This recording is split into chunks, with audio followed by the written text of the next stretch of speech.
Buenas tardes, comunidad Dulol que nos siguen, muy ansiada la plática de hoy, acompañados del doctor José Isaías Vadillo Almaraz, quien nos estará hablando sobre aspectos moleculares del SARS-CoV-2, un patógeno peculiar. Vamos a abordar su origen, su estructura, algo de patogenia y el diagnóstico que precisamente pues está basando en procedimientos concernientes a la biología molecular.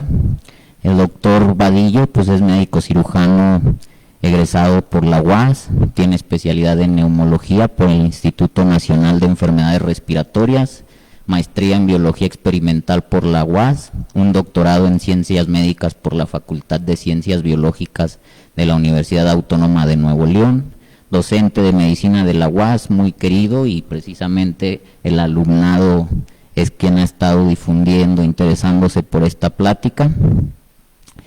Ex adscrito del Hospital General de Zacatecas y actualmente liderando al hospital respecto al tema del COVID-19. Entonces, doctor, pues precisamente viendo cómo este peculiar patógeno tiene bastantes aspectos moleculares que se traducen en diferencias clínicas, en la dificultad para encontrar un tratamiento, para encontrar un manejo. Decidimos abordarlo de esta manera, como también pues a pesar de tener ya ciertos procedimientos refinados a nivel molecular, todavía este patógeno nos da problemas con la sensibilidad de la PCR. Y pues bueno, doctor, lo dejo que se presente usted y si pudiera hablarnos algo sobre el origen de lo que fue este patógeno principalmente, para dar comienzo a esta plática. Si tienen alguna duda, yo estoy aquí cerca de la computadora para poder contestarles a través del chat en vivo y para no estar interrumpiendo pues al doctor. ¿Sale? Bueno, doctor, le cedo el micrófono. Muchas gracias, doctor, por tu amable invitación a platicar con tu grupo de informática, no sé cómo llamarle, no oí bien el nombre de tu organización, pero muy buenas tardes.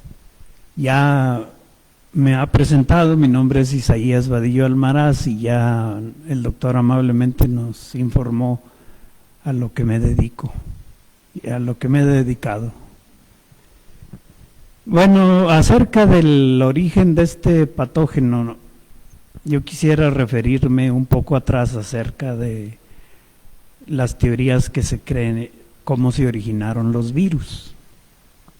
Se dice que son porciones de ácidos nucleicos, ya sea DNA o RNA, que se independizaron del genoma de individuos celulares.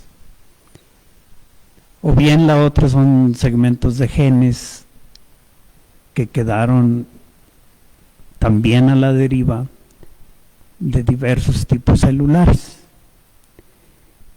Y el patógeno que nos involucra hoy día, pues es del grupo de los coronavirus, de los cuales ya tenemos algunos antecedentes. El humano ya estaba en contacto con ellos previamente.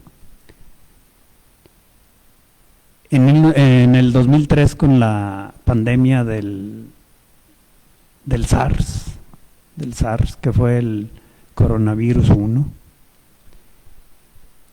y posteriormente con el MERS, que fue el coronavirus que causó la pandemia del Oriente Medio.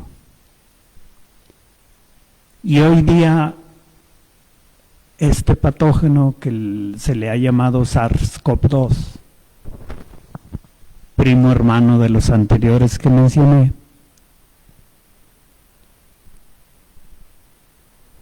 y que causa el problema respiratorio principalmente a que nos estamos enfrentando. Claro que causa otras patologías a nivel de toda la economía. Estos virus pertenecen al grupo coronavirus, a la familia beta coronavirus, y que se han detectado varias subespecies, entre ellas 5 que no me voy a meter en tanta clasificación viral porque los aburro. Y lo interesante pues es saber esa clasificación, esa taxonomía de nuestro amable invitado hoy a la Tierra, ¿verdad? Y que el ser humano pues siempre se ha enfrentado a pandemias virales. Esta es una de tantas. El origen de este bicho se dice que se describió que es un habitante, pues vamos a decir un comensal de los murciélagos. De ahí brinca a una especie de mamífero, el pangolín, principalmente, y luego de la convivencia con el humano, se es transmitido al humano. Y surge la pandemia en Wuhan, China. Ese sería el origen a grandes rasgos de cómo vino a parar a la especie humana. Como es un virus de transmisión de hombre a hombre por las vías respiratorias, pues fue fácil que cundiera el pánico, ¿verdad? Que cundiera la pandemia. Ese fue el inicio de este problema de salud que tenemos hoy día. Ahora, en cuanto a su estructura molecular, pues tenemos que es un virus RNA. ¿Qué es esto? Que contiene solamente como material genético ácido ribonucleico, no contiene ácido desoxirribonucleico. Tiene su nucleocápside, es un grupo de proteínas para proteger el virus, y tiene su porción membranal, que vienen a ser restos de la membrana celular cuando el virus ha atacado a la célula y sale de la célula y se lleva esos restos de membrana. De tal manera que si ustedes se fijan, sale cobijado, ¿verdad? Sale ensarapado con porciones de membrana propias del humano. Ahí tenemos una primera manifestación de cómo evadir la respuesta inmune. Salgo envuelto en tus propios componentes. Pero tiene otras proteínas, componentes propios del virus, las proteínas M. Sale con otras proteínas como por ejemplo la hemaglutinina, pero la que nos interesa de manera principal es la proteína S, la de la espícula, la que le da el contorno radiado que al microscopio parece una corona, y de ahí viene el nombre de coronavirus. ¿Por qué la proteína S es la que nos interesa? Bueno, nos interesa sobremanera porque es el sitio donde radica el epítopo. Dicho en otros términos, la porción molecular de la proteína que se va a unir al receptor de las células, en el caso del pulmón, vienen a ser los neumocitos tipo 2, y se une a través del receptor de la enzima convertidora de angiotensina 2, con un correceptor que es la proteína transmembranal, una proteinasa serina 2. Ese sería el correceptor. Esas serían las dos moléculas, puerta de entrada a la célula. Una vez en la célula, el RNA viral es liberado, y ahí este RNA es reproducido por la enzima del virus que trae, que viene a ser una polimerasa de RNA dependiente de RNA. Es un nombre muy largo y complejo, ¿verdad? Pero así es la descripción técnica de esta proteína, de esta enzima que se encarga de replicar el segmento viral.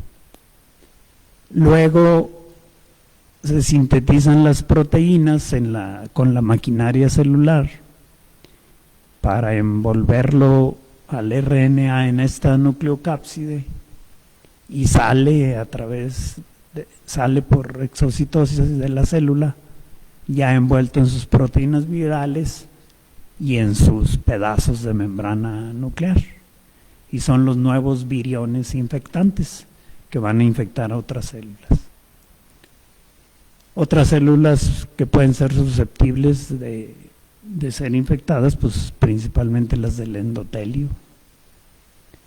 De ahí las endotelitis, los fenómenos trombóticos, a cualquier nivel. Las células del tracto intestinal. No es pues exclusivo de pulmón. Entonces, pues esa sería la descripción a grandes rasgos de lo que es la estructura molecular de nuestro huésped hoy día, ¿verdad? ¿Qué más teníamos que conversar, doctor? Que ya se me olvidó. Muy bien, doctor. Gracias. Muy clara la explicación. Precisamente, doctor, ahorita que nos menciona a grosso modo este origen, su estructura, la patogenia que presenta, quisiera ahondar un poco en cada uno de estos apartados. Principalmente en el apartado del origen nos mencionó cómo precisamente la proteína S es para darle enfoque. Precisamente en esta proteína es donde se relata hubo esa mutación que le permitió a este virus poder ser pues sí, altamente virulento, es decir, tener una capacidad de transmisión más acelerada que la que llegaron a tener los virus como el SARS-CoV y el MERS-CoV, que permitió que se limitaran a cierta área geográfica. Y precisamente lo que quisiera preguntarles con respecto a esa teoría, a la teoría de que ese cambio en las subunidades, ese sitio de decisión polibásica que le permite fusionar su membrana sin despertar respuesta inmune, se teoriza que pudo haber sido en un animal, o bien pudo haber tenido contacto previo con el hombre, haber hecho esa modificación y precisamente hasta que logró hacerla, poderse transmitir de esa manera tan acelerada y poder llegar a ser tan patógeno como lo es, porque principalmente, bueno, tiene relación con la enzima convertidora de angiotensina 2, que veremos que está disponible ahí en otros tejidos y que precisamente eso hace que no sea un virus exclusivo de vías respiratorias y que desencadene pues este tipo de respuestas, como comentaba, a nivel cerebral, a nivel intestinal, a nivel renal, que luego nos da la complejidad sistémica de este cuadro. Preguntarle, con base en lo que ha estudiado hasta ahora, doctor, ¿cuál teoría cree que es la más acertada? ¿Este virus llegó con esa modificación de acuerdo a su hospedero intermedio, o bien pudo haber tenido relación con los seres humanos antes y haberla adquirido exclusivamente para el complejo enzimático del ser humano? Difícil cuál de las teorías. A lo que yo me referiría mejor es que esa mutación ocurrió dado que esta enzima que lo replica, la RNA polimerasa dependiente de RNA, Se dice que es una enzima que comete muchos errores. Entonces yo me quedo con esa teoría, con esa explicación. Comete muchos errores desde nuestro punto de vista, desde nosotros. Mira, esta enzima colocó un nucleótido erróneo. Es un error, es una mutación. Desde el punto de vista son errores que hace la enzima. Pero desde el punto de vista evolutivo, pues ese es el trabajo de la enzima. Yo así lo veo, ¿verdad?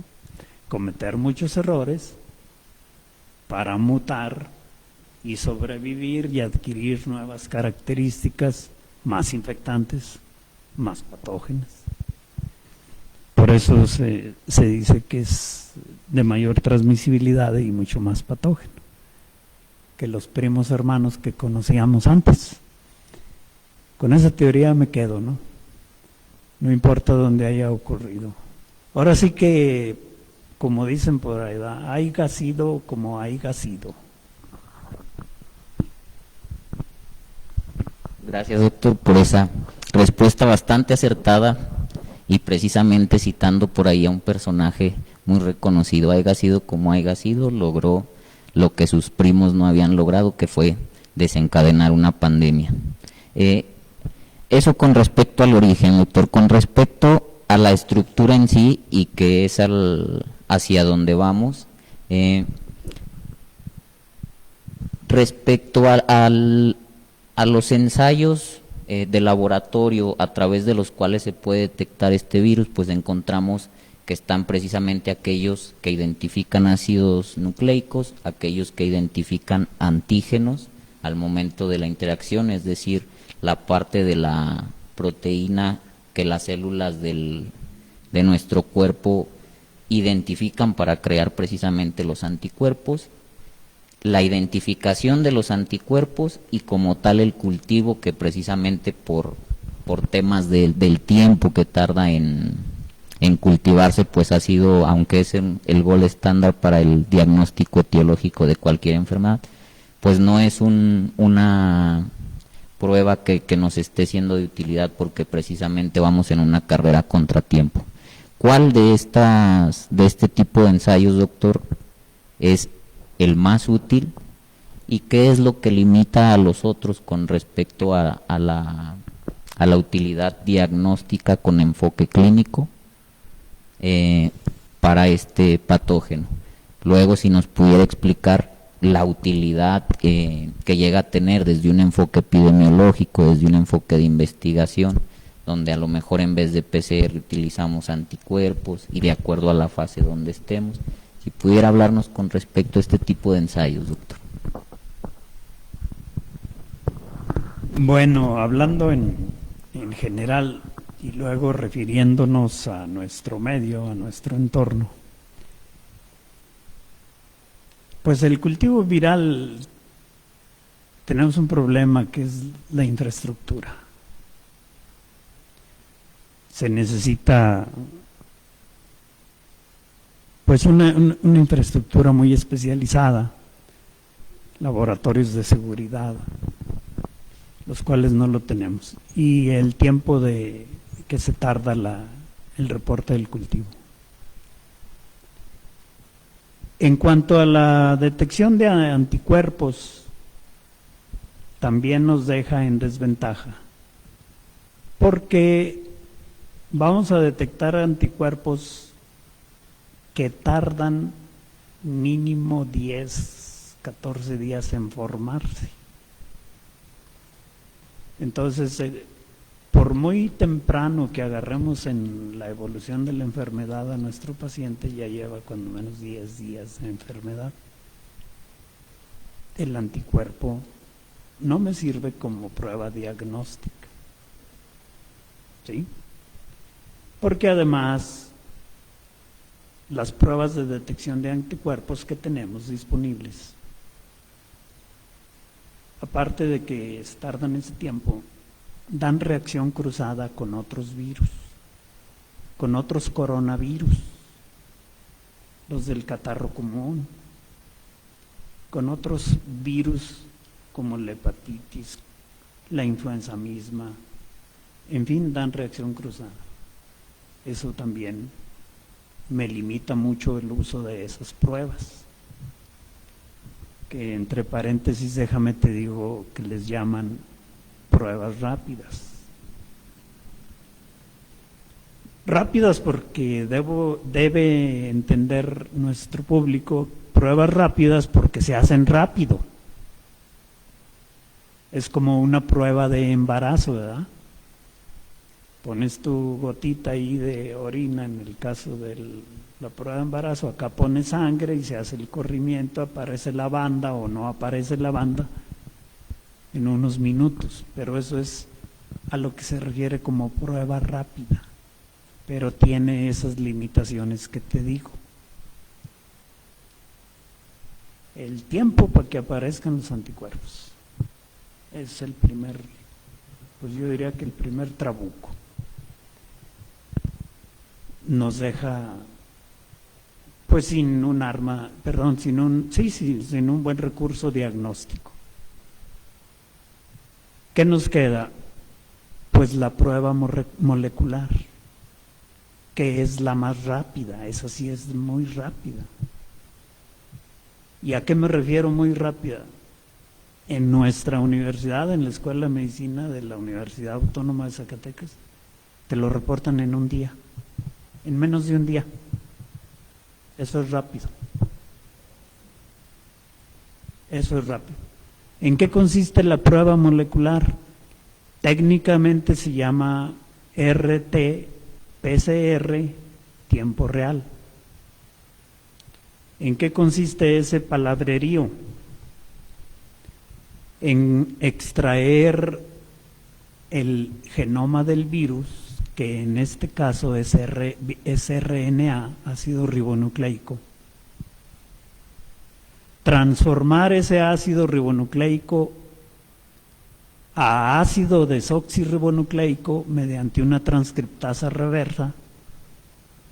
De ahí viene el nombre de las primeras dos letras, RT, Reverse Transcriptase, transcriptasa reversa.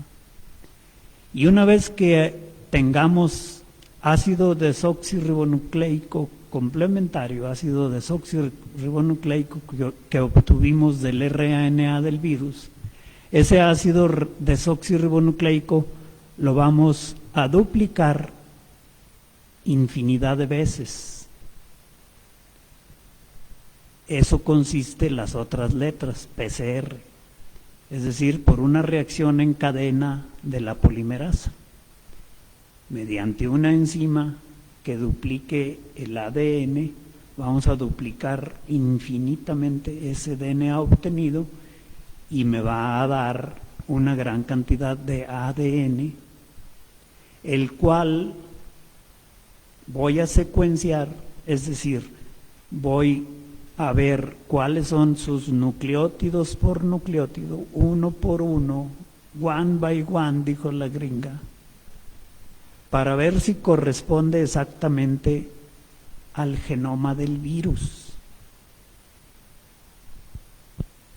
Todo esto se hace mediante la prueba de secuenciación de nueva generación y mediante software de computadora revisar cada una de esas letras que viene el abecedario del genoma viral, pues así a mano no podríamos, ¿verdad? Tenemos que echar cuenta de las máquinas. Y entonces así sabemos que el genoma que obtuvimos corresponde al genoma del virus. Por lo tanto, la especificidad pues es muy alta, 100%. O ponle 99%. No queremos la perfección, pero es muy alta. Eso es lo que se hace con la prueba molecular que hacemos en el laboratorio de nuestra universidad. Esa sí es prueba rápida. Se tarda menos de un día en darte el resultado.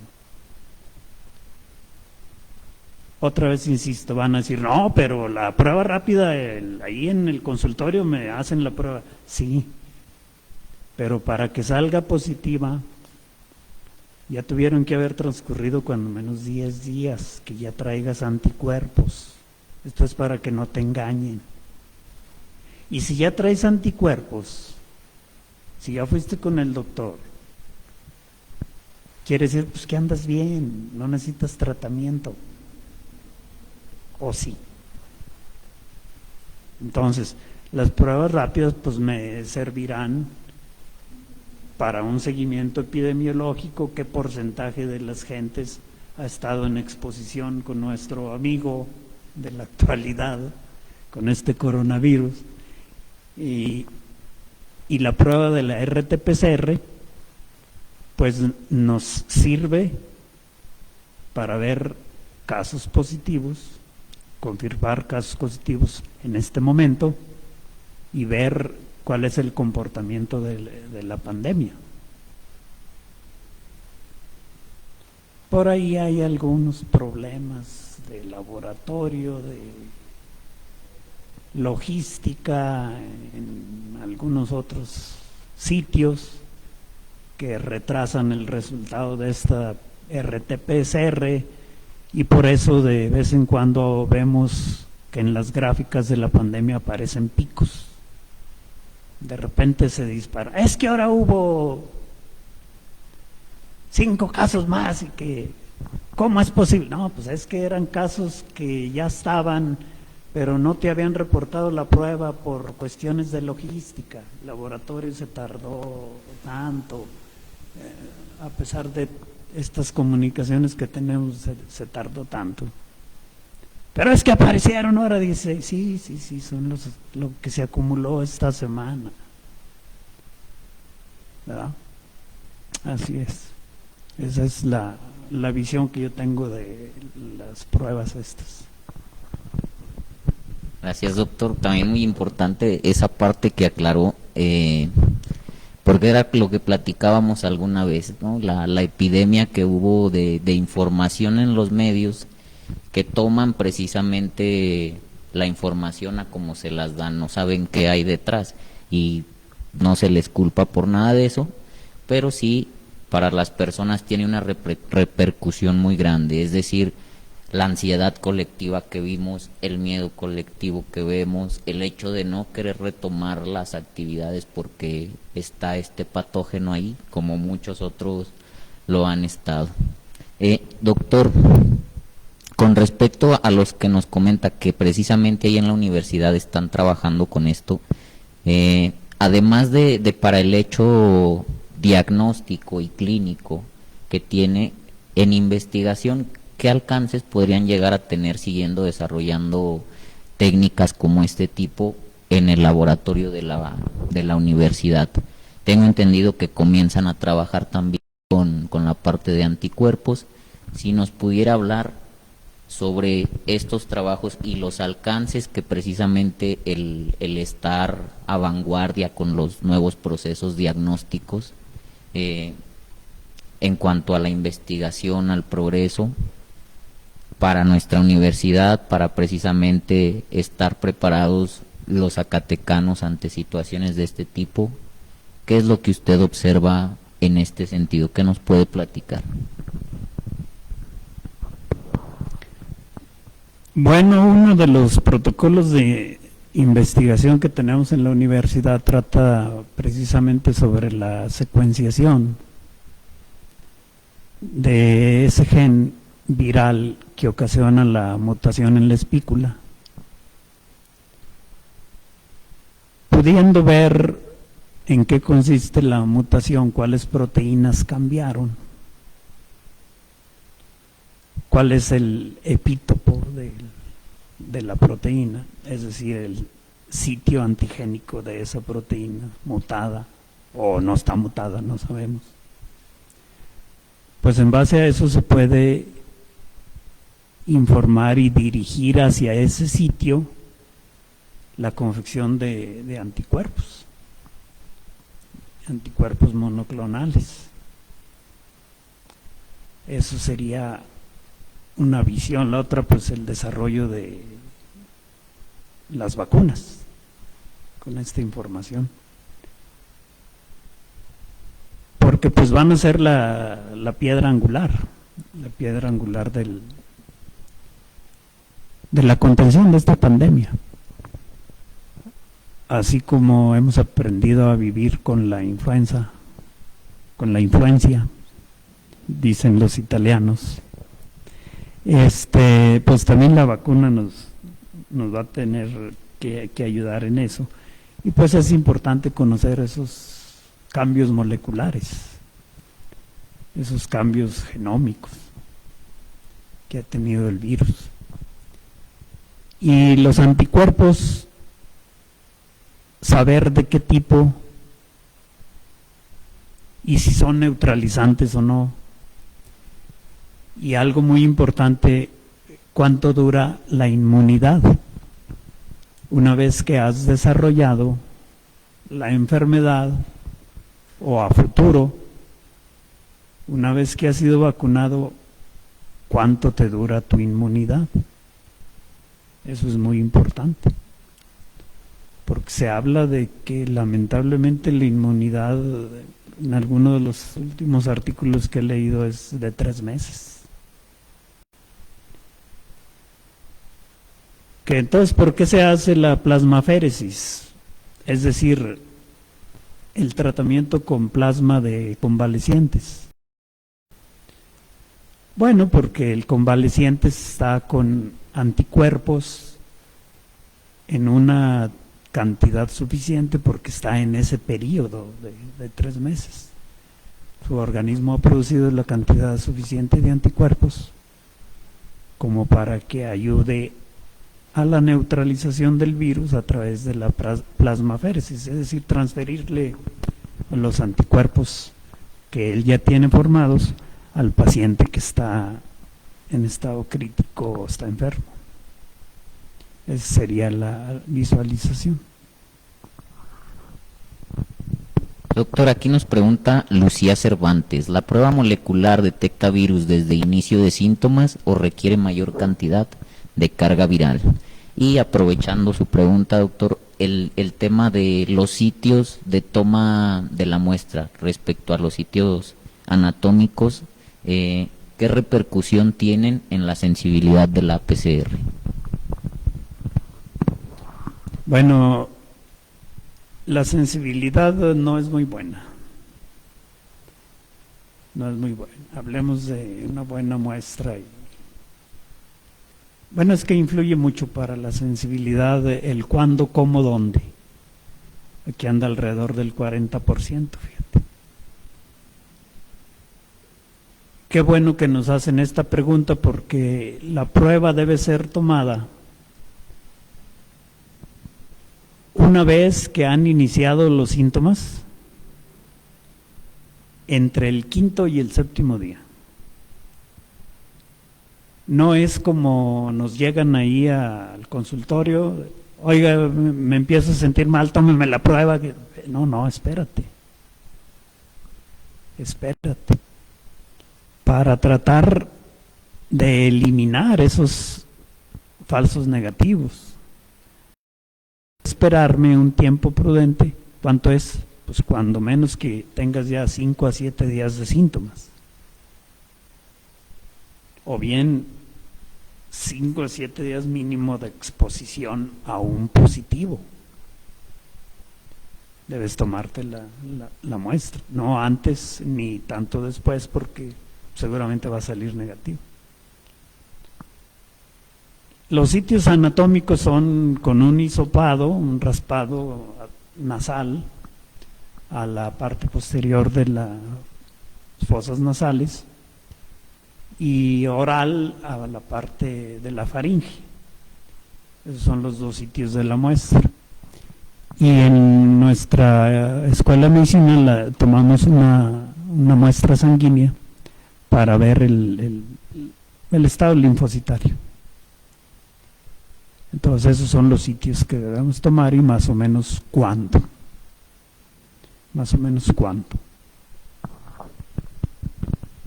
Bueno, esperamos que quedado aclarada la duda de Lucía Cervantes. Doctor, respecto al protocolo con el que está trabajando, precisamente conociendo más a detalle el lenguaje, digámoslo, genético del virus para poder ir un paso adelante, es importante reconocer que como lo decía, es una pieza clave precisamente porque, como lo mencionamos, bueno, lo mencionó usted en un inicio, el hecho de que esta enzima tenga tendencia por equivocarse desde nuestra perspectiva, el hecho de que precisamente los anticuerpos vayan dirigidos hacia un epítope en la proteína que le da la característica de transmisión por una mutación,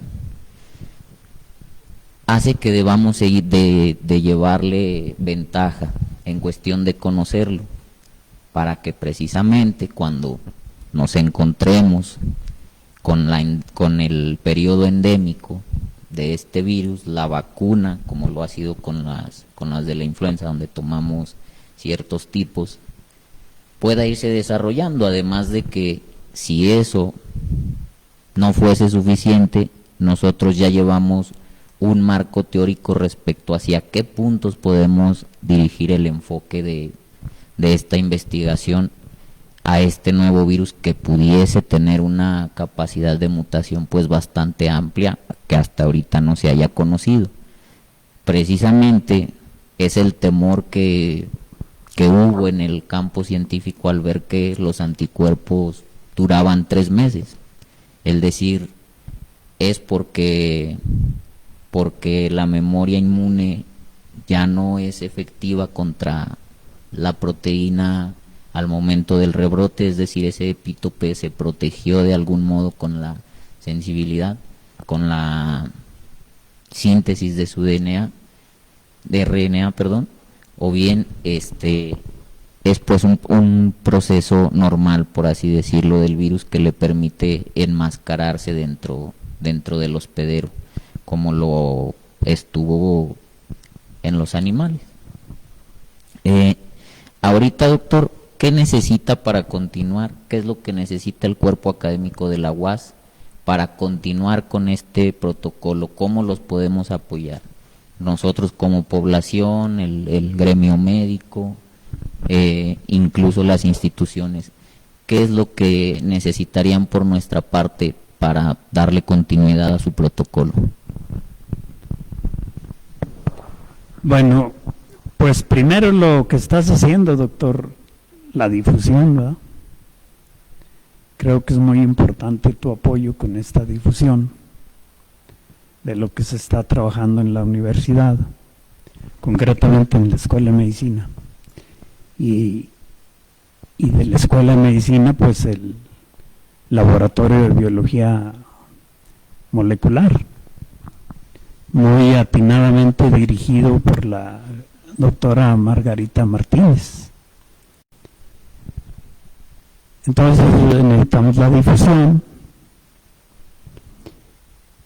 Y pues en cuanto a las instituciones, nos hemos acercado porque necesitamos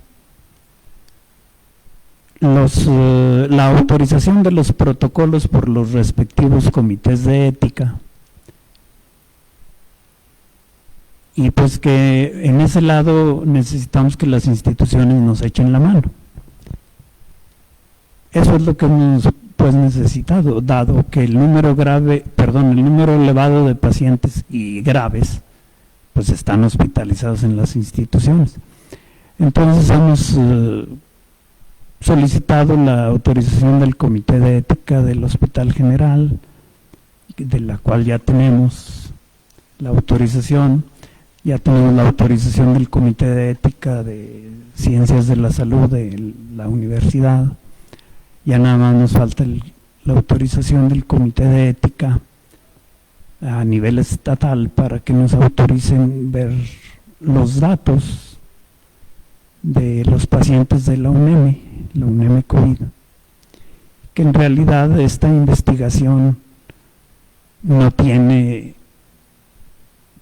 prácticamente ningún riesgo, ¿verdad? Puesto que a lo que sometemos a nuestros pacientes es al hisopado nasal y oral, a la toma de sangre, y en el caso de los pacientes que están hospitalizados, pues a los datos del expediente, a los datos de su tomografía, para ver, contrastar las secuencias que encontremos en el laboratorio con la gravedad del paciente, las secuencias que encontremos en su receptor, en sus receptores, con la gravedad y cómo se manifiesta en la tomografía. Vamos a decir que eso se va a comparar, si hay alguna asociación entre esas cosas, y poder predecir quién necesita hospitalización ya, poder predecir quién puede ir a un COVID grave y entonces sí ponerle los medicamentos encima, ¿verdad?, previos, sin esperar tanto tiempo. Aunque te diré, nuestra población ya llega 8 días después. Y en este caso del COVID, pues los COVID grave tienen un avance fulminante. Dado que, como comentamos antes, no solo lesiona pulmón, sino las células del endotelio y te da fenómenos trombóticos, te da una coagulación. Por eso recuerdo los primeros días de esta situación, ¿cómo le llaman? Se me fue la palabra. Que decían que causaba coagulación, todo el mundo andaba tragando aspirina y no sé qué, ¿no? Luego aparecen por ahí otras noticias que la dexametasona cura. No, espérate, no, esa no. Tiene sus indicaciones muy precisas, los tratamientos van por otro lado. No, espérate. A través de esta pandemia, pues, hubo compras de pánico de ciertos medicamentos como la hidroxicloroquina y la cloroquina, que luego la FDA desautorizaron por trastornos cardíacos mortales, ¿verdad? Y así una serie de medicamentos sabidos y por haber, y hasta medicamentos mágicos. Perfecto, doctor. Precisamente comentaba una convocatoria de que los pacientes que hayan tenido contacto, que hayan salido positivos, acudieran a la clínica universitaria. ¿Qué es lo que están realizando ahí, doctor? Que nos pudiera explicar, para precisamente también invitar a todos aquellos pacientes que nos pudieran ayudar, pues a acudir. Sí, cómo no, están la convocatoria para todos aquellos que hayan sufrido la enfermedad del COVID, para todos aquellos que hayan salido positivos y que estén declarados como recuperados. Esas son las condiciones de ingreso a ese estudio. Y que cuando menos lleven declarados recuperados 3 semanas o un mes. Ahí se les hace la prueba de que pues efectivamente están ya negativos, se les cuantifica si hicieron anticuerpos y de qué tipo, aunque es solo una prueba cualitativa, sí o no. Se les revisa su tomografía inicial, si es que la hubo, y su tomografía final, a ver qué secuelas quedaron. Se les hace una espirometría para ver su función pulmonar y ver qué tanto le afectó, o hubo recuperación completa o hubo recuperación X. Eso es lo que no sabemos todavía, pero es lo que se hace todos esos estudios. Y permíteme decir un comercial que tanto para realizarse la prueba de si traes el virus o no, o bien si ya fuiste paciente positivo y estás recuperado, y quieres participar en este estudio a ver qué secuelas tienes, pues se pueden comunicar al teléfono 492-491-1670 y ahí les informan para las dos situaciones, si es que es para realizarse la prueba o es paciente recuperado que quiere participar en el estudio de investigaciones. Repito, el 492-491-1670. Ahí les informan detenidamente el procedimiento que hacer.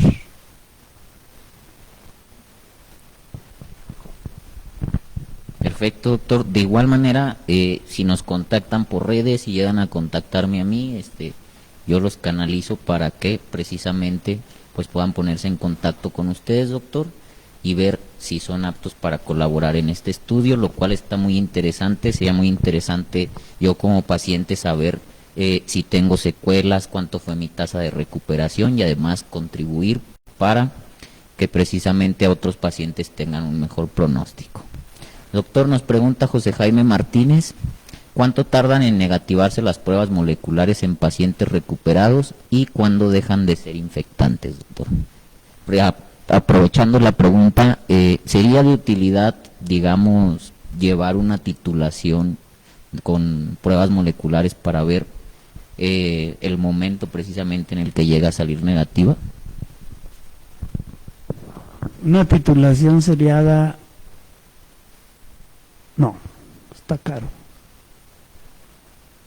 Para nuestros limitados recursos está caro. Porque debo informarte que el origen de los recursos económicos no son propiamente de la universidad, porque luego en otras charlas nos hemos encontrado malintencionados, pues no que la universidad esté en quiebra. Estos recursos los conseguimos a través de concursos, de protocolos que proponemos al CONACYT. Ya el CONACYT dice si tu protocolo vale la pena, es de calidad, es de impacto para la salud del pueblo de México, y te apoya con la lana. Sencillito, dijo el argentino, sencillito. Entonces, una prueba seriada es muy cara. ¿En cuánto se negativizan? Es variable, va de 15 a 21 días. Y no recuerdo cuál era la otra pregunta.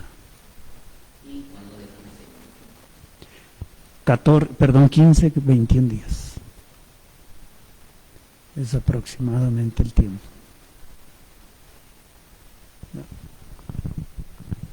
Muy bien, doctor, pues por el tiempo que ya estamos cumpliendo con la hora, ya de estar cansado, ya de querer irse, de por sí, ¿verdad?, que le andamos robando el tiempo.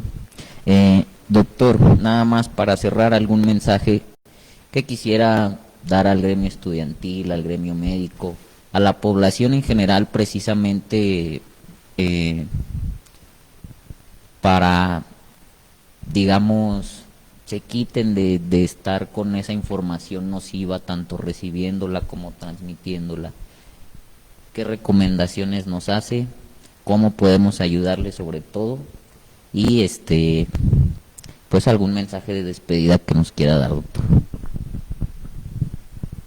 Sí, cómo no. Pues tengan cuidado con la infodemia, porque hay un acúmulo de información, ¿verdad?, que no alcanzas a digerirlo en ningún momento. Y la tremenda información que ahora se llama fake news, mucha información falsa. Entonces tengan cuidado con la infodemia. Mira, el último ejemplo que sale en redes sociales es que la pistolita del termómetro que nos toman Es un rayo láser destructor de neuronas, ¿verdad? No sé si ya viste ese. Pues yo digo que esa pistolita a quien no le hace daño es a esos que difundieron esa información porque no tienen neuronas, ¿verdad?